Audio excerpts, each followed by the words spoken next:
It's this part in The Lord of the Rings, The Fellowship of the Ring, when the Fellowship are traveling on the Anduin River, approaching these two large, ominous statues that stand as sentinels in order to warn those that they are now approaching the northern boundary of Gondor, or at least what used to be the northern boundary of Gondor before it had become weakened over the centuries. The statues were such a sight to behold that Frodo cowered from them, and even Boromir looked down.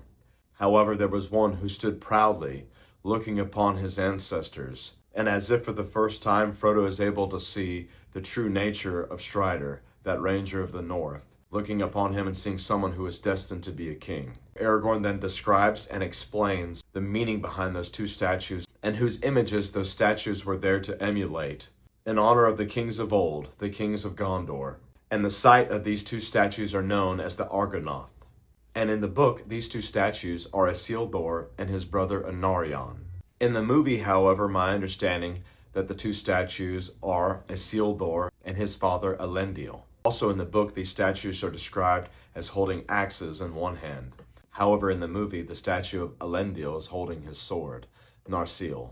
The movie's interpretation does make sense to me, and I do like that. However, I also do appreciate and like the depiction from the book. In taking a step back and trying to gain the meaning of what these statues truly represent, most people that are familiar with watching the movies know or understand that Isildur is the one that cut the one ring off of the hand of the Dark Lord Sauron. Isildur's father was Elendil, and Isildur, his brother Anarion, and Elendil were all Númenóreans. This meant that they once resided in the island of Númenor that was located to the west of Middle-earth. The island of Númenor was a gift to the men who fought with the elves against the Dark Lord Morgoth, the first Dark Lord. And that island was given to them by the Valar. And the Valar were spiritual angelic beings that the god of the Tolkien universe created, that god being Eru Ilúvatar.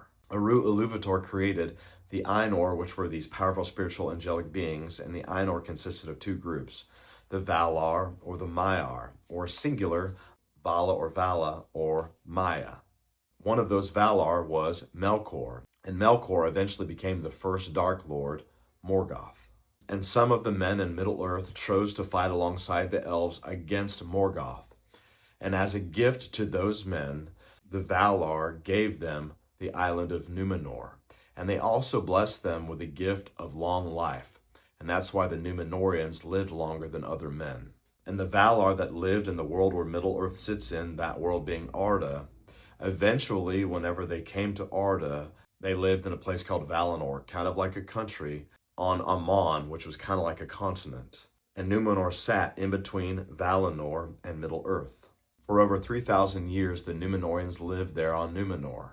However, towards the latter end of the Second Age, some of those Númenórean men, referred to as kingsmen, began to be jealous of the immortality of the elves. And with the assistance of the whisperings of Sauron, who at that time had made his way to being the chief counsel of the king of Númenor, they got the bad idea to try to go and take immortality by force, thinking that they could go and sail and lay siege upon the island of Valinor and the Valar. However, during this time, there was also a group of people known as the Faithful, and Elendil and his two sons, Isildur and Anarion, were a part of that group of the Faithful, those being faithful to the Valar and to the elves. And so when the Númenórean king, Ar-Pharazôn, went to go lay siege upon Valinor in an armada of ships, Eru Ilúvatar, the god of the Tolkien universe, intervened and destroyed the island of Númenor. However, Elendil and his sons Isildur and Anarion were able to escape prior to that island being destroyed in 9 ships, and they eventually arrived in Middle-earth. Elendil founded the northern kingdom of Arnor, and his two sons Isildur and Anarion founded the southern kingdom of Gondor. And even though Elendil was the high king of both the northern and southern kingdom, Isildur and Anarion ruled the southern kingdom together under the direction of their father, the high king, Elendil. Unfortunately, Anarion was killed during the siege of Barad-dûr and the War of the Last Alliance. He had a large rock that fell and struck his head during the war. And then, of course, Elendil lost his life fighting the Dark Lord Sauron. And then Isildur was able to take the shards of his father's sword and cut the ring from the hand of Sauron. And then, of course, Isildur took the One Ring for himself instead of destroying it. And upon an ambush, he attempted to escape by using the One Ring, but the ring betrayed him, he was killed, and the ring was lost until it was eventually found by Smeagol over 2,000 years later.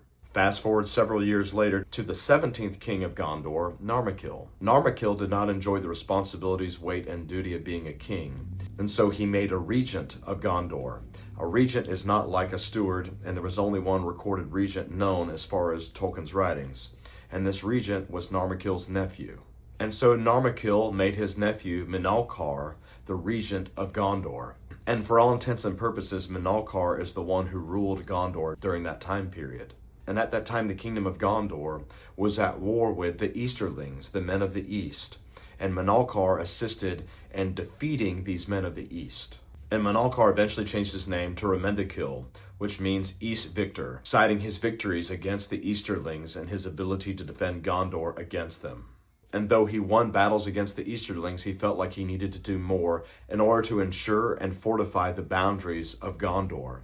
And so as a result of that, he is the one that had the Argonath constructed. And he chose to have those two kings take on the likeness of the first rulers of the southern kingdom of Gondor. Those rulers being Isildur and Anarion, the two sons of Elendil, the high king of both the northern and southern kingdom. But those two rulers, Isildur and Anarion, were the ones that founded that area of the southern kingdom of Gondor, and they ruled over it under the direction of their father, the High King. And he did that in order to make it clear and known where that northern boundary of Gondor was. So those two towering, intimidating statues, there with their hands stretched out, were there to ultimately state to all those entering, you better know that right now you are about to enter into Gondor. And so it was a way to fortify and strengthen that northern boundary of Gondor and to make it known to everyone who was coming through that area that they were about to enter into the kingdom of Gondor. And so these statues were first built somewhere around the year 1200 of the Third Age. And so by the time Frodo and the rest of the Fellowship were passing by them, it had been approximately 1800 years. However, they still stood there, and at that time the kingdom of Gondor had actually shrunk. And so that no longer marked the boundary of the northern kingdom of Gondor, but it also showed how large that kingdom was at one time. And so even though those statues are there reminding people of how strong Gondor once was, it was also a reminder of the decay that had settled in, with that no longer representing what it once did.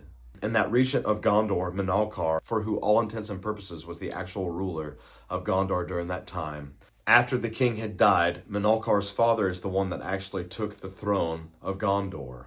However, once Minalcar's father passed away, he then actually became king.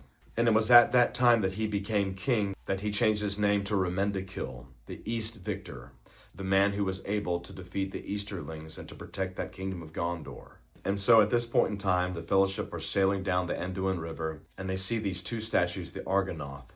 And Frodo kind of shrinks and cowers away, and even Boromir lowers his head.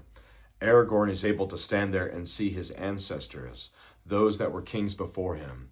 And again, as I said before, at that time, Frodo is able to look at Aragorn in a different light, whom he knew as Strider, the Ranger of the North, and he's able to see Aragorn as royalty and as a king. Whenever I watched that scene for the first time, there was something about those statues that just made me feel something. I don't know, they were so majestic, but also powerful and intimidating.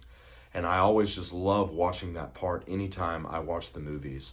And I also love seeing the artwork, the depictions of the versions from the book and the depictions of the ones from the movies. And so in thinking about how I might be able to apply what I've learned from the Argonath in my own life, or perhaps what you might be able to learn from it in yours. Number one, Aragorn at this point in time in the books is marching his way to become king.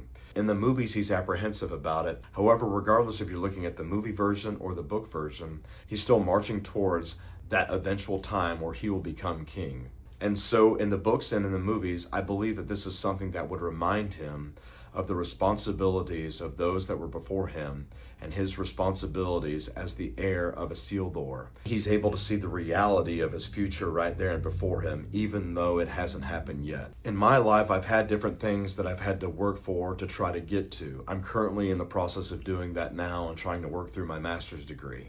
And I have other goals and aspirations in my life that I want to accomplish.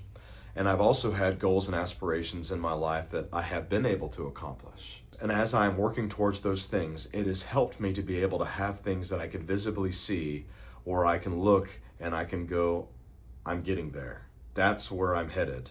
Perhaps it's someone who has already accomplished those goals and I'm seeing the fruits of their labors as they're enjoying them, realizing that that is what awaits me.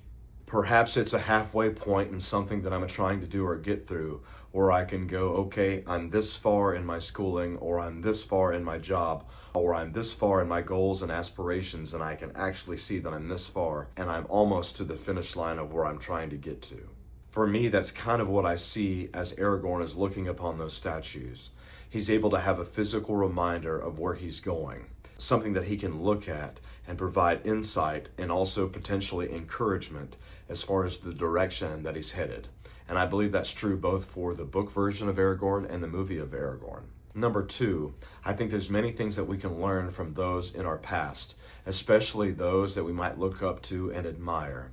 Things that they did, things that they accomplished. And as we look towards the things that they did, it can inspire us to get through difficult things where we may not think that we have the strength to navigate or make it through.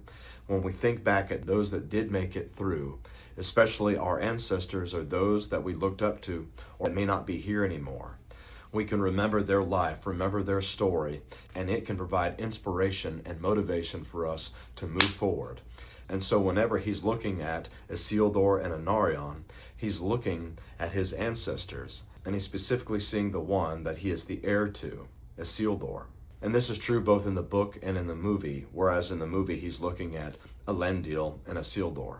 Number three, I've talked about it before in other videos, but I think that it's important to have boundaries and to let people know what is off limits. I'm big on forgiveness and reconnection and trying to navigate and work through problems you might have with people. I've been the one to actually have to reach out and to try to ask for forgiveness and try to do better on my own part in my own life at times. However, it's important to have boundaries, especially to those who have made it a habit of hurting or damaging your own life. Those two statues are supposed to represent boundaries of Gondor, to warn and to let people know you only get this far before you enter into the territory of Gondor. And once you enter into the territory of Gondor, there are specific rules and things you need to abide by. If not, you will have to face those consequences. And I think that needs to be true of ourselves, especially with people that have developed a history of harm towards you, whether it be emotional, physical, psychological. It is good to have boundaries. And it's also just good to have boundaries, period. So that way people can know that these are my limits and this is the line and you're not allowed to cross that line. And if you let people know what those boundaries are, overall, I believe that it would lead to a healthier relationship with those individuals. And so when I look at those two statues of the Argonath, those two statues are clearly stating these are the boundaries. And so those are just some insights that I've gleaned from watching the movie and reading the books and learning about the history of the Argonath. And so it's this part, the Argonath. It's honestly one of my favorite parts of watching the Lord of the Rings movie, just that majestic vibe that those two towering, ominous statues have. And so it's this part.